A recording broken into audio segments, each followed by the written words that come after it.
এবার ছোট পর্দায় জনপ্রিয় অপূর্বকে দেখা যাবে কলকাতার বাংলা সিনেমায়। বাংলাদেশের ছোট পর্দায় জনপ্রিয় অভিনেতা অপূর্ব অনেক বছর ধরে বহু সংখ্যক নাটকে অভিনয় করে ভক্তদের মন জয় করে নিয়েছেন।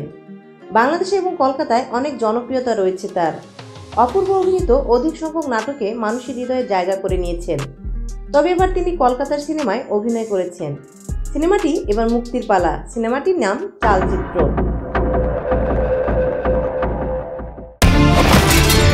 তুমি কি বলতে রাতে ঘন্টা 4 সময় আছে খুনিকে ধরার জন্য। তবে চালচিত্র সিনেমায় অপূর্বকে দেখা দিবে এক ভিলেন রূপে। চলতি ডিসেম্বরে বড়দিন উপলক্ষে মুক্তি পেতে চলেছে চালচিত্র সিনেমাটি।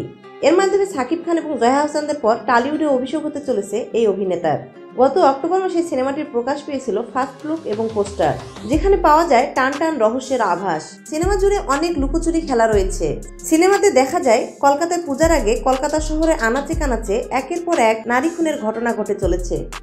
কে খুন করছে, নারীদের কি কারণে করছে এত খুন, অনেক রহস্য ভরে আছে সিনেমাটিতে। কলকাতা পুলিশ মরিয়া হয়ে খুনিকে ধরার চেষ্টা করছে। সিনেমার ভিলেন অপূর্বকে পুলিশ অনেক জেরা করতে থাকে। তেমনি রহস্যজনক ঘটনা নিয়ে চালচিত্র সিনেমাটিতে দেখানো হয়েছে। মনে হচ্ছে বাংলা পরিচালক এবং প্রযোজক চিরচেনা বাংলা সিনেমার ঘটনাগুলো উপেক্ষা করে অন্য এক রূপ দিয়েছেন চালচিত্র সিনেমাটিতে। সিনেমায় অপূর্বকে অন্য এক ভিলেন রূপে দেখা দিয়েছে। এই সিনেমায় আরও অনেকেই অভিনয় করেছেন।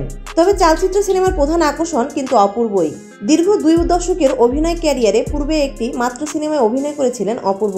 তবে সেই সিনেমাটিতে জনপ্রিয়তা বলতে নেই বললেই চলে। প্রায় 9 বছর পর আবারও অভিনয় করতে চলেছেন বাংলা সিনেমায়। তবে চালচিত্র সিনেমাটিতে তার জন্য কি বয়ে আনবে তা সময়ই বলে দিবে। তবে ভক্তরা আশা করছে চালচিত্র সিনেমাটিতে অপূর্ব দর্শকদের মাতিয়ে তুলবেন।